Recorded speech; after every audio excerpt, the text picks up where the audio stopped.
الحمد لله الحمد لله رب العالمين والصلاة والسلام على خاتم الأنبياء أشرف المرسلين وعلى آله وأصحابه أجمعين أما بعد. Inshallah, we pick up in Zad al-Mustaqni under the Kitab of Salah, and we're discussing the issues having to do with ahkam of safar, of traveling. And it's a very important chapter because most of us, sooner or later, somewhere in our life, we travel. And then there are the ahkam of salah. Should we shorten? Should we not shorten? What's the distance? How many days? What if we start out traveling and then end up muqiman, or we are muqim and then the time for that salah comes and then we travel? Ahkam like this are obviously going to come into our life. So to study them in the light of the Quran, the Sahih Ahadith, knowing the evidences, knowing what's right, is obligatory upon us. It's a fard. Why? Because as salah is fard, the fiqh of salah is also fard on us. So we left off at the mas'ala, the issue of when does your actual safar start, meaning when can you combine. So we understood that the distance should be the 4 buraq, which we mentioned about, the 47, 48, 50 mile-ish range, 80 to 88 kilometers, something like this, right? That range. But okay, so if you're in San Diego, you're at your house, and you plan on going to the Bay Area. So obviously the distance is long enough. Can you make jama' and qasr? Can you make 2 dhuhr and 2 asr together at home and then take off? No.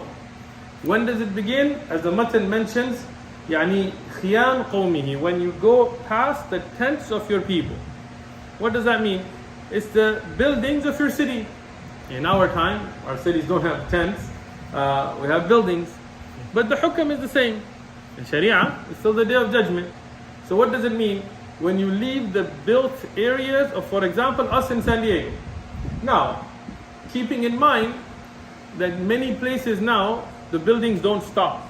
If you leave San Diego, you go all the way to Santa Barbara, pretty much it's all built. It doesn't really stop.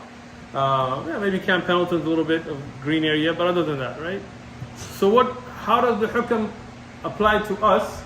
Is you leave the city limits, right? Where the buildings of the city are. Now in some cities, like if you go to Madeira or Modesto or something like this, the city limits, before that the buildings stop. The built area is gone, it's a bunch of green farmland.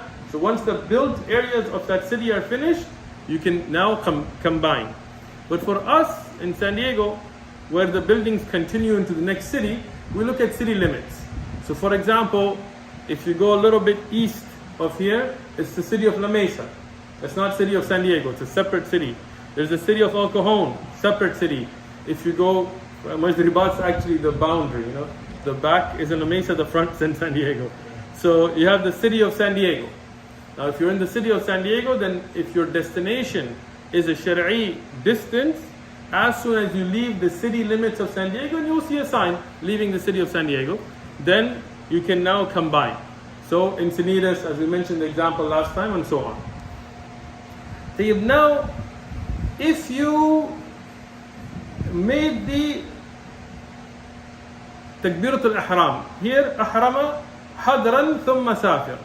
Here the matan literally mentioned that if you make the takbir and then you become a traveler. I looked at some of the shuruh to try to best understand the mas'ala. There's 2 issues here. One is that you start the salah and then you make your niyyah for safar. Okay? Or literally, you make the ihram, takbiratul ihram. For example, if you're on a train and you can't get off, we discussed the issue of this, right? You have to pray standing, fard. You make takbiratul ihram, you're still in San Diego, but while you're praying your salah, you cross the city limits. Now you are a musafir. Understand or not? Okay. I want you guys to understand this, okay? Let's say, the Amtrak, which nobody uses. So you have a train system here, right? So you get on the train, and now while you're on the train in San Diego, and you're from San Diego, for example, the time for dhuhr comes in.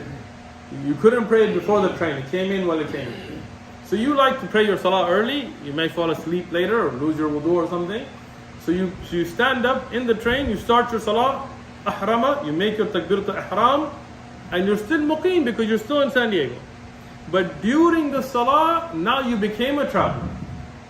You realize that the train has now crossed the city boundaries. Right? This is one example. There's a lot of other examples we can give, but just to give you a clear understanding in our time. Or safaran thumma aqama. Or you were a traveler and then you became a muqim. I'll give you an easier example for this one.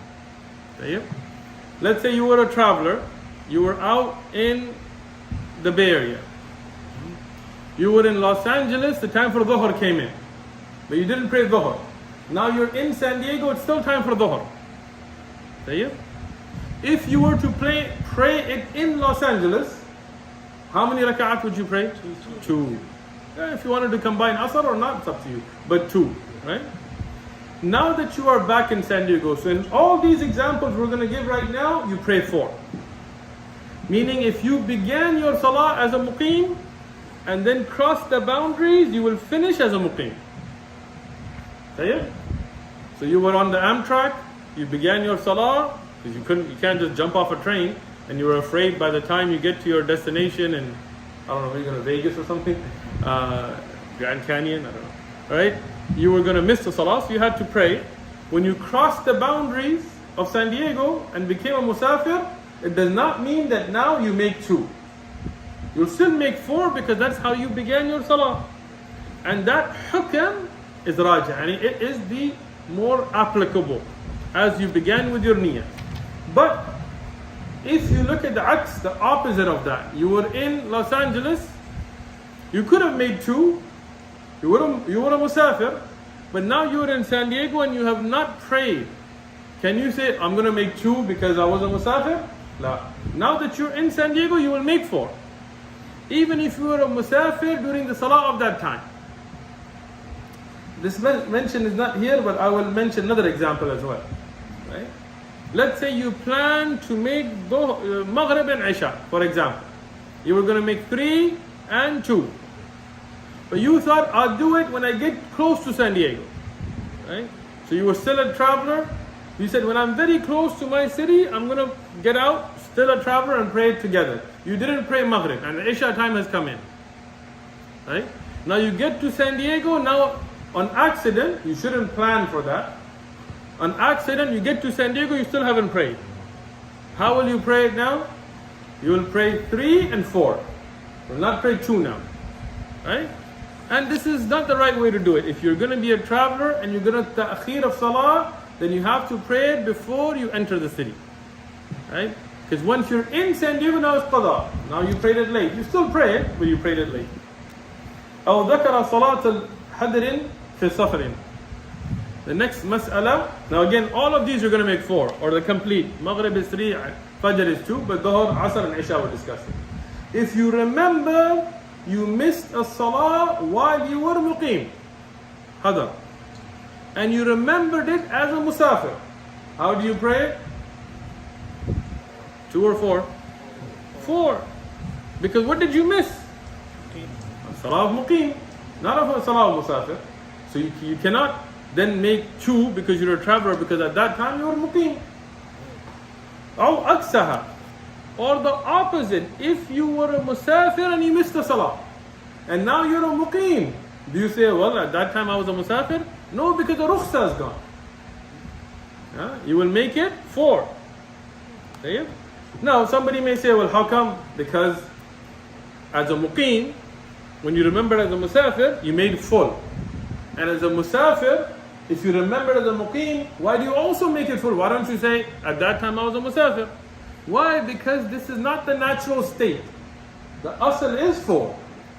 You had a rukhsa, you had a leniency from Allah due to travel, but you don't have that anymore. Understand? I want to be clear. Everybody, not just go through I finished that, but these are ahkam you should know and understand.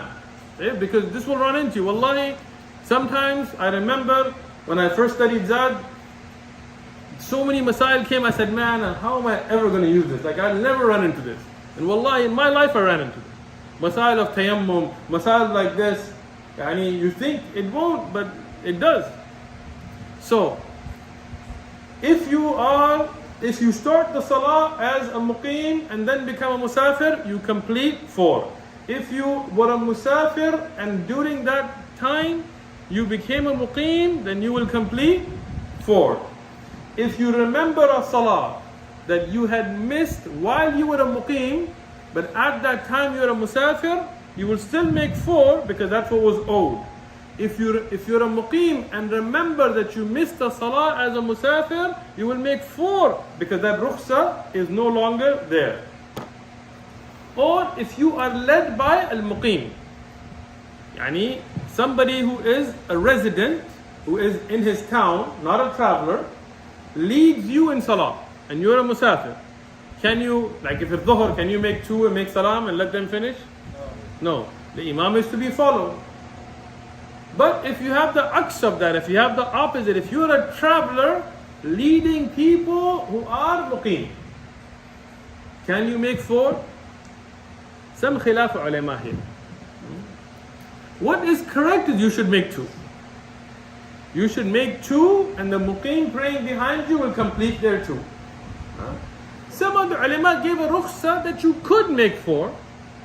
Yeah, but like for example, Abu Hanifa rahmatullahi alayhi was very harsh against this. In the Hanafi madhab, you cannot make 4, you must make 2. In all the other madahib, even if there is jawaz, it is preferable to make 2. So if you are a musafir and you're leading people, don't be like, oh, I don't want to confuse them, I'm just going to make 4. No, you educate them, teach them. Recently I was at a conference in New Jersey and they asked me to lead salah. I didn't want to lead, but they pushed me. I was a musafir. I was there. I'm definitely in New Jersey from San Diego is more than 48 Hashimi miles, right? And I mean, when I was there for less than 4 days. So I told them I'm musafir, but they asked me to lead. So I led and I educated the people. I'm going to make 2. When I finish, whoever is a muqim, whoever is from this area, get up and finish. Yeah? So if you are praying behind a muqim, you will pray 4. But if a muqim is praying behind you as a musafir, they will pray 4, you will pray 2. Again, that's Dhuhr, Asr, Isha. Fajr and Maghrib don't change here. Tayyib. Or the one that has shak fihi. Or fiman yashukku fihi. What does that mean? Let's say you're going somewhere and you're not sure how far you're going, and you're not sure how long you will stay, and you have no intention to be a traveler. I'll give you an example, right? Let's say Sheikh Harun has to go pick up some musahif, mashallah. And Sheikh Harun is going, let's say he lives in Rancho Penisquitas Del Mar, because he's a baller like that, right? And Sheikh Mukarram tells him, can you go pick up the musahif from San Isidro?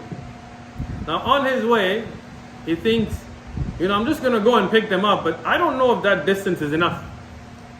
I don't know if that, and if he can figure it out, he can figure it out. But if he can't, he's not sure, what should he do? Pray 4.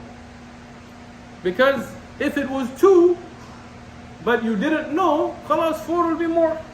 But if it was supposed to be 4 and you prayed 2, and without the rukhsah, then you're held responsible.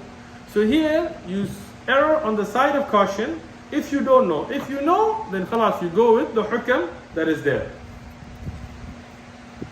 Tayyib. Or the one who begins a prayer that must be complete and then it invalidates and he has to repeat it, then he repeats his 4. I'll give you an example. You begin a salah that you're supposed to make 4 rak'ah. We'll go back to the Amtrak. You're on the train, you begin a salah that's supposed to be 4, you see the border of San Diego, but during that salah, it invalidates. You lost your wudu. You have to go redo your wudu. Now you have to add that, you have to repeat that salah. But now you've crossed the boundaries into being a musafir, but here you'll make 4. Why? Because you are not praying the salah as a musafir, you're actually making up for the salah fasada, yani that became fasid, that became batila. Right? So it will come under the hukm of the one that's repeating a salah that he had missed as a muqim, as we discussed earlier. طيب. Or لم ينوي القصر عند إحرامها أو شك في نيته, or somebody who didn't make the niyyah of qasr. Yeah? For example, you're going and you're thinking about going up north, but you're not really sure if I'm going to go all the way to LA or not, and on the way you're kind of 50-50, I don't know if I'm going to go or not, and you start salah and you did not make the niyyah of safar. Your niyyah is not there, then what do? You pray 4. Because to be able to take from that rukhsa, you have to meet the shurut, and one of them is the niyyah, that you have to have the niyyah of safar. Tayyib. Now we get to an issue where there is some khilaf of madahib, and I'm going to go over this, not in great detail, but in some detail. أو نوى إقامة أكثر من 4 أيام. What does the matan here says? Or somebody who intends to stay more than 4 days. Here we have some khilaf of madahib about how long of a safar constitutes you to be a musafir. And there are a lot of aqwal. Not just the 4 major madahib, there are many aqwal. And within the madahib, sometimes there is khilaf. It's not such an easy issue like Hanafi, Shafi'i, Maliki. But mu'tamidan, what is the relied upon opinion of the different madahib, I will go through. Okay? The Hanafiya, for example, the Hanafi madhab, you will find the mu'tamid, as Ibn Abidin, he mentioned in his Hashiyah, that the reliable opinion is 15 days or more. Meaning up to 14 days you're a musafir. This is the Hanafi opinion. And they mention a hadith about Tabuk. But the interesting thing about that is the authentic hadith about Tabuk mentioned 19 days. So that dalil doesn't really work. There are some other madahib that mention 19 days, by the way. I read that opinion today. Some madahib, they take that 19 days you still muqim. More than 19, they mention Tabuk. Because of the vast number of reports that mention different numbers, we have many different opinions. For example, Abdullah ibn Umar radiallahu anhuma, and the Muslims that were with him in the battle for Azerbaijan during the time of the Sahaba, they made Jam'a and Qasr for 6 months. And Rasulullah sallallahu alaihi wasallam and the Sahaba in Tabuk for 19 days. So what is the correct opinion? One of the opinions that's put forward, and this is something very popular nowadays, especially on the internet, is the opinion of Shaykh al-Islam Taqiyuddin ibn Taymiyyah. And it's one of the opinions that you will find in some of the other madahib as well, some of the standard madahib, including the Hanabila.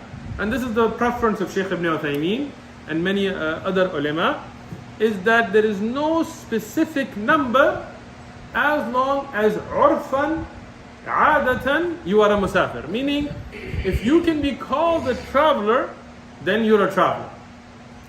And they cite that, okay, Abdullah ibn Abbas for 6 months there, you have Tabuk 19 days, you have Abdullah ibn Abbas radiallahu anhu, Anas ibn Malik and others that mentioned Rasulullah for 4 days and so on. So they said because of these,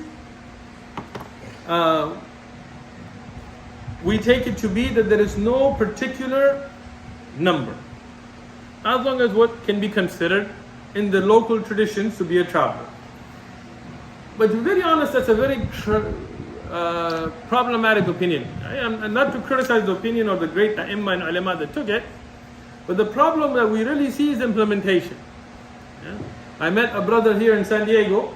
He was traveling here, and he was in San Diego for 2 years. He had an apartment, he had a signed lease, he bought a car, he was going to school, he had furniture, and he was making Jam'a and Qasr and not praying Jam'a. And not fasting Ramadan. He was making up his fast in December and November on the short days. I told him, what are you doing? And religious brother. No. He says, look, I'm a musafir. I told him, if you're a musafir, then we're all musafir. كن في الدنيا كعابر السبيل. لا, if you have a lease, you have an apartment, you have furniture, you have a car, what more makes you a muqim? None of us know how long we're going to live anywhere, right? So, And I've met other brothers that have traveled for 6 months and they were combining and shortening. What is correct is that we have a narration from Abdullah ibn Abbas and Jabir radiallahu anhu that mentions in Nabi sallallahu alaihi wasallam, he was 4 days in Dhul Hijjah and he stayed and he made qasr. And the other hadith that is in Sahih Muslim, where Ala al-Hadrami radiallahu anhu mentions from Rasulullah sallallahu alaihi wasallam that the Muhajirin were not allowed to stay in Mecca more than 3 days. Now this is very important for you to think about these adillah. This mas'ala, I went back and forth myself looking at the different madahib and their adillah for a long time. And as much as I love and respect many of the ulama like Shaykh al-Islam ibn Taymiyyah and Shaykh ibn Uthman, but I love the dalil more. Ibn Qudama and Shaykh Abdul Aziz ibn Baz and Shaykh Salih al-Fawzan and many other a'imma and ulama, they took the opinion, and this is the opinion that is the standard of the Hanabila Aidan, which is that if you are going to stay somewhere more than 4 days, more than 20 salawat, and the 21st salah that you're going to be there, you are now a muqim. Tayyib. So now let's go to the evidences, because we follow the evidence. Tayyib. If we take the evidence of Abdullah ibn Umar radiyallahu anhuma, then he was in jihad and they were snowed in. If you look in the Kutub al-Tarikh, when they were in Azerbaijan, snow blocked the way. So they were not planning on being muqim there for 6 months.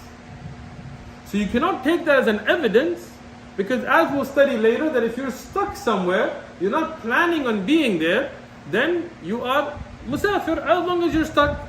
Because it has to do with the niyyah, right? So you cannot take jihad as an example, because in jihad you're moving and you're stuck. In Tabuk, there was no intention to stay. Tabuk was to go fight, come back. So when they went and they were waiting for the Romans and skirmishes and so on, the 19 days was constantly with travel and the intention to go back as soon as possible. They did not intend to stay muqiman. And even if you take that, I don't know how you get 14 days from it. The hadith is 19 days, the authentic narration.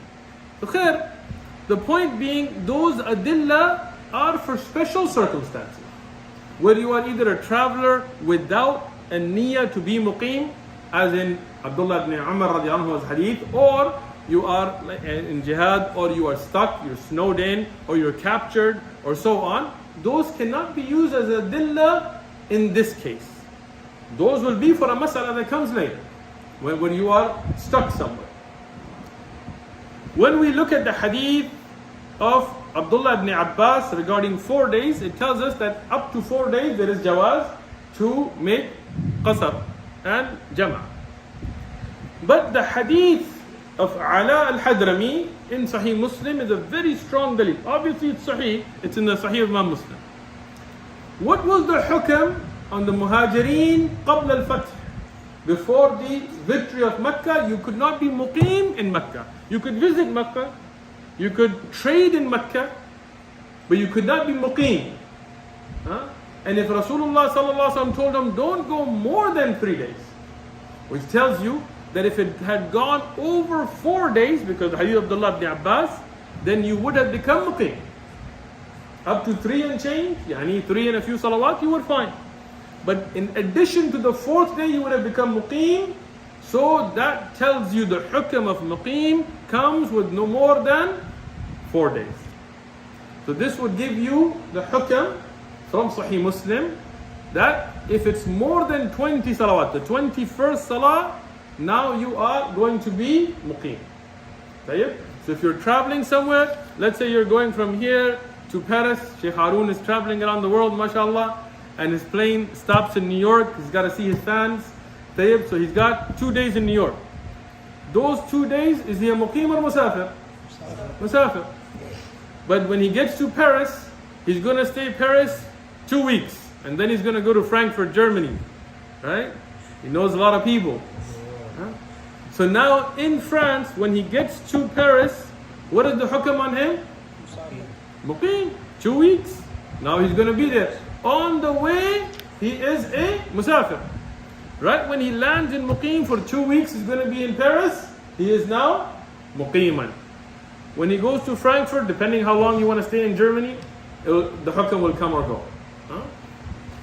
If he goes from here to the Bay for 3 days, and New York 3 days, and Paris 3 days, and Germany 3 days, he's a musafir throughout. Right? If he goes and he spends a week, 6 days, 7 days in New York, then what's the hukam? Muqim. More than 4. So remember, if you're going to make the niyyah and stay in a city more than 4 days, you are muqim. Less than 4 days, you are a musafir. Tayyib? Now the Shawafi'ah, they also have the same hukam, 4 days. But the interesting thing I read today from their madhab is they don't include the day of entry and exit. Although I didn't really understand any adillah for it, I need to research more. But they would say that it is 4 days, they use the same adillah, but they say the day you enter the city and leave the city don't count. So really they end up having 6 days. But I don't see an evidence for that, wallahu alam. So what Shaykh ibn Baz and others have taken the opinion, and Ibn Qudama and Muwaffaquddin Ibn Qudama and Hajjawi here, and many of the A'imma and Ulama to be correct, based on the hadith in Sahih Muslim, is if you are less than 4 days, you are musafir. More than 4 days, you are muqim. Now comes an interesting mas'ala, where he talks about somebody who is a sailor. Mallaha is a sailor. وَمَعُ أَهْلُهُ, and who has his family, لَا يَنْوِي الْإِقَامَةِ بِبَلَدٍ, and he does not intend to become muqim in any land. What is the hukam on him? Muqim. Threw you guys off. Tayyib. Now it's very interesting masala. If you have your family in, let's say, San Diego, and you are a merchant marine. I'm not exactly sure what a merchant marine is, but I'm assuming they travel a lot, right? And all year you travel, and you never settle anywhere more than 4 days. Everywhere you go, your ship stops 2 days, 3 days, 1 day. You will be a musafir all year. Okay? That means you can make jama and qasr all year. But the difference in this mas'ala is that you have no intention to be muqim in any country. And you have your family with you. Right? It's kind of a rare case, but this is why Zad is a deep book. It gives you some of the rare cases as well. Meaning, San Diego is not your home. No place is your home. You've decided you're a man of the ocean. Right? You're going to take a yacht and you're going to live in it the rest of your life. You have no house, no land, and your family is with you, and you will never, by your intention, Allah knows best what will happen in the future, you will never be a resident anywhere. Here the ulama say that now your safar becomes like the muqim. Because you're not muqim in any land, and your family is with you. What is the muqim? The one who has his house and family. And if that boat is your family, is your house, then the hukam now is that of muqim. Now there is no clear adillah on this issue. This is one of those issues that comes ijtihadan, but this is a masala here and is correct. Because the rukhsa for the musafir is due to the hardship of being away from his home. Right? Even if our hardship is not like that of Sahaba. It doesn't mean, oh, we have hotels and nice cars, so we don't have hardship. No, we still have hardship. I mean, it's not as bad, obviously, but, I mean, I just came back from quite a bit of traveling. I missed my house, I missed my family, I missed my bed. So it is still a hardship, and the hukm of Sharia is there. But if that boat is your house, if that is where your family is, if all the comforts of home are with you that whole time, then your hal is closer to a muqim than that of a musafir. طيب وإن كان له طريقان وسلك أبعدهما, if there were 2 paths and he took the longer one. You're going from San Diego to, I don't know, Encinitas. And you could have gone in a way that would not make you a musafir, but the path you chose not with the intention of cheating the hukam. And that's just the path you chose. Took you longer, meaning maybe you had to pick up something somewhere. Maybe you had you couldn't go the other way. There was a border checking and your, I don't know, whatever, papers weren't in order, whatever, right? Here you can make qasr. It does not mean that we take a map and we say, no, you could have gone over the mountain and swam through the ocean and then you would have been, no. The path you took, if the path is long enough, then you will take the rukhsa of qasr. أو ذكر صلاة سفر في آخر قصر. Or he remembered a salah that he had missed as a musafir and he remembered it as a musafir. Remember the masala earlier? If you remembered a salah of safar but you were muqim, you prayed what? Complete. 4. Right? But if you remembered a salah of safar and you are in another safar, now how do you pray? 2. Because the rukhsa is there. And the original was 2. So here you will then still make it 2. Now comes, and this is the last masala we'll do today, and it's a very important masala. In hubisa, walam yanmi iqamatan. If somebody has been captured or stuck, and they did not intend to be a muqim. Now remember the hadith of Abdullah ibn Umar and Tabuk, bring them into play here. أو أقام القضاء الحاجة, or he stayed somewhere to take care of a pressing need بلا نية إقامة. Now here in روض المربع البهوتي, he gives some explanation. One of them things, he goes, this has to be a important like an obligation type of a haja, not just like, okay, I want to go shopping or something, right? Qasara abada. What does it mean? That you can make qasr as long as you need to. So these are 2 cases here. One is when you are held somewhere against your will, or second, if you're stuck somewhere for an obligation and you have no intent to be a muqim, then you can make jama and qasr as long as you're there and stuck.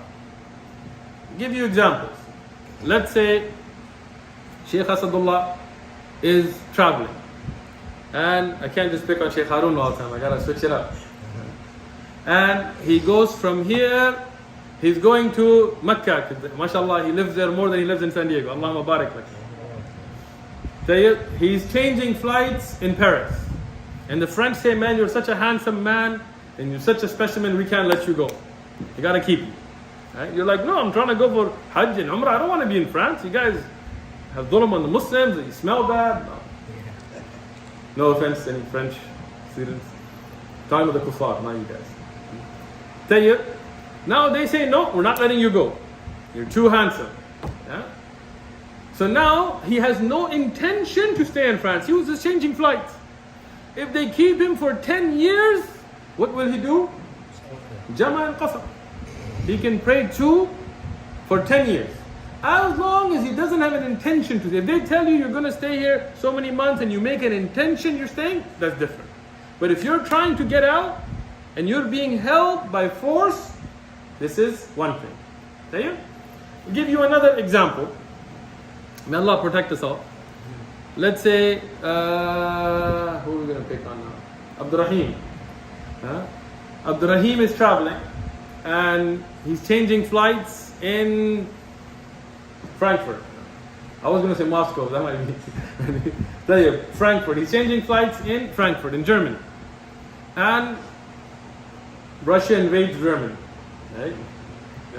They're Ukraine already, so right? And now flights are put on hold. Now he doesn't want to be in Germany. He's trying to continue his travels, right? But now his plane's stuck. They tell him, no, flights can't go. And he's stuck for 1 month at the airport. May Allah protect us all from such things. What does he do? For that month, he makes qasr. As long as he doesn't make the intention to. If he's like, forget it, I'm just going to stay here, then he becomes a muqim. But if he's like every day at the airport, look, I got to get out of here, I got a family, I got kids, I got things to do, and they're telling him tomorrow, then as long as he's stuck there, he does qasr. And we have the adillah from Tabuk and Abdullah ibn Umar and other Sahaba radiallahu anhum when they were stuck in different places, including when they were captured by Romans and so on, that they made qasr. Tayyib. The second example is when you have a pressing work that you have to take care of and you don't know when it will finish. For example, you went for Hajj, and while you're there, you realize your American passport is about to expire, and they will not let you travel without a valid passport. 6 months, I think they say, right? So you're there, and you know you will not be able to travel, so you go to the embassy and you tell them, look, in emergency, I need my passport. If they tell you it's going to take 10 days, and you know you're going to be there 10 days, you're muqim. But if they tell you, we'll do it as soon as possible, it could be done tomorrow, or it could take longer.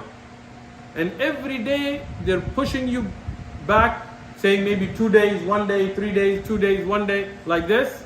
Then even if you're stuck there for a year, you do qasr. Because it's a pressing need. Right? Or things like medical treatment. Right? May Allah protect us all. You're traveling somewhere, you get sick, you're trying to get treatment, and you don't know when you will get better. You're not trying to stay there.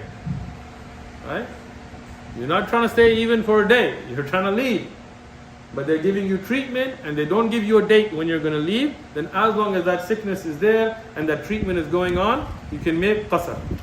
We'll end here inshallah ta'ala. We'll continue on the fasl of jama' bayna salatayn, combining between salatayn, not having to do with travel and things like that, just jama'. So we talked about qasr so far, which was shortening. We'll talk about combining, because combining and qasr are not the same ahkam. Qasr, shortening, only comes with safar, traveling. Jama' comes with more issues. So we'll talk about jama' at the next dars, inshallah.